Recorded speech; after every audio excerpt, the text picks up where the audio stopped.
What's up, you guys? Welcome back to 2740 Solutions. My name's Adam. If this is your first time tuning in, I'm in the car with Meg as well. She's holding the camera for me since some of you guys commented that I should get a little bit safer with my filming in the car, so appreciate that. I bet my mom appreciates that. Anyway, we're starting our weekly series, and it's Tuesdays, so we're doing How-To Tuesdays, playing off that T. So within our How-To Tuesday series, our first topic of conversation, which will be over multiple videos to keep them short, is how to buy a car. Now, a lot of the things we'll talk about in this first segment are going to be universal to buying, you know, a Lamborghini or a $1,000 beater car or anything in between. So the biggest thing that we're going to focus on today, which is step one, is deciding what you value, because that's what you're going to be spending your money on. So what I mean by that is basically avoiding buyer's remorse, because whether you're going and spending 99 cents at 7-Eleven for a big gulp to quench your thirst or your sweet tooth, or you're going and spending $1 million like Stradman on a, you know, Bugatti Veyron, you want to be happy with that money that you parted with for whatever good or service that you bought. In this case, it's a car. So from my personal experience, I've helped a lot of the people who I work with buy their first, maybe their first big new purchase, and not their, you know, just daily driver. So recently, right before I went to Iraq, I helped a couple of my squad leaders buy their first nice trucks.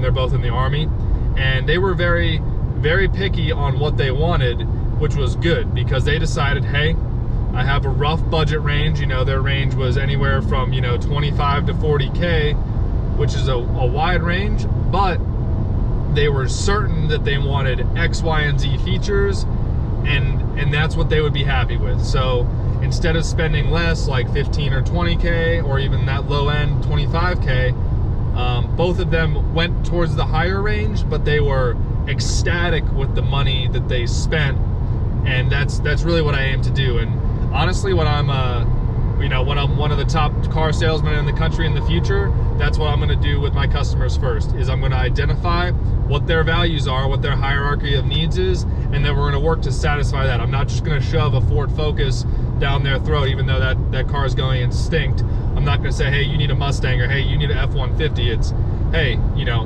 what are your needs and what do you want to do? So some things that people's top value would be: some people are literally just looking to get the best, lowest monthly payment.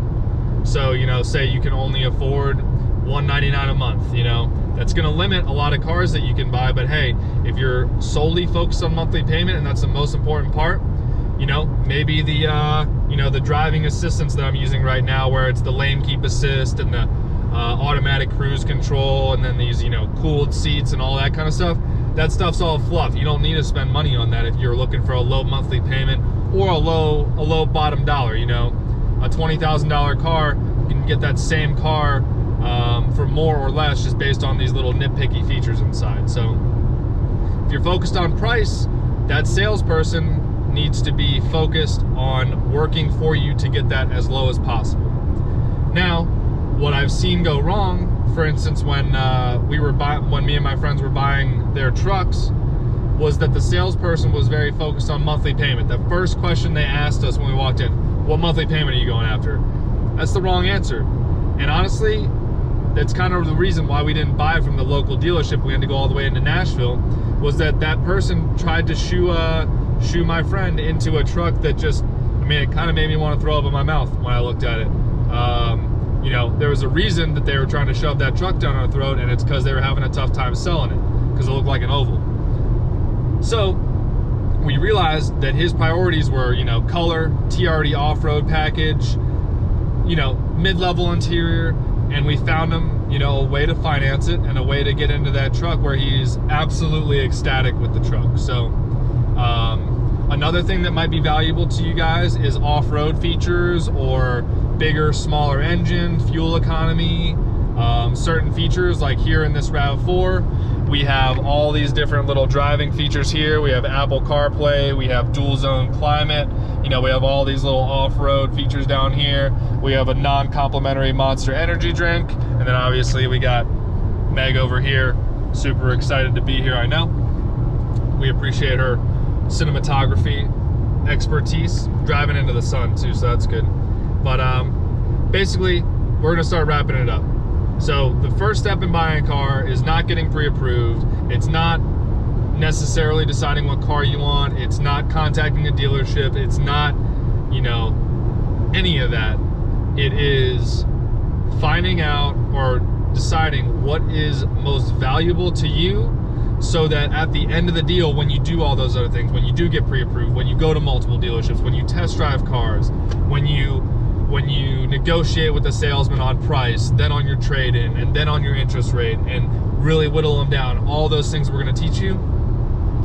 When all that's said and done, you'll be sitting there with the product and the setup that you really want. Even if it's only for $1, you wanna be happy spending that $1 or spending that $1 million. Now, I mean, it's that simple. On the topic of $1 million, you guys already know this if you've been here at the channel for a long time. Everybody knows that $2,740 times 365 days in a year is equal to $1,100,000. And you're gonna take that $100, you're going to open a Webull account. You'll get that one free stock by signing up, and then you'll get that second free stock valued up to $1,400 when you deposit that $100 that we just talked about. So I appreciate you guys tuning in. Subscribe if you want to see the subsequent videos that are going to come out every Tuesday on car buying. Once we're complete with that, we'll jump into some other things like how to start a Turo business. That's T-U-R-O, Turo. It's like the Airbnb for cars. Again, subscribe for more content like this. The Subaru, if you guys watched our previous video, is down at Velocity Motor Cars right now getting paint protection film. So that's not going to be on the channel for a couple days. And then we'll have a review of this RAV4 2020 TRD Off-Road Edition coming up pretty soon. We're on Instagram, 2740 Solutions, and go check out Tommy Kentner's channel. He has an initial review on my Subaru S209 when we were driving it home from the dealership, and it actually sounds pretty good. Sorry, I got the, you know, these fancy features that drive for me going off. But yeah, so turn that like button blue. Appreciate you guys tuning in. Stay safe out there, and until next time, thanks.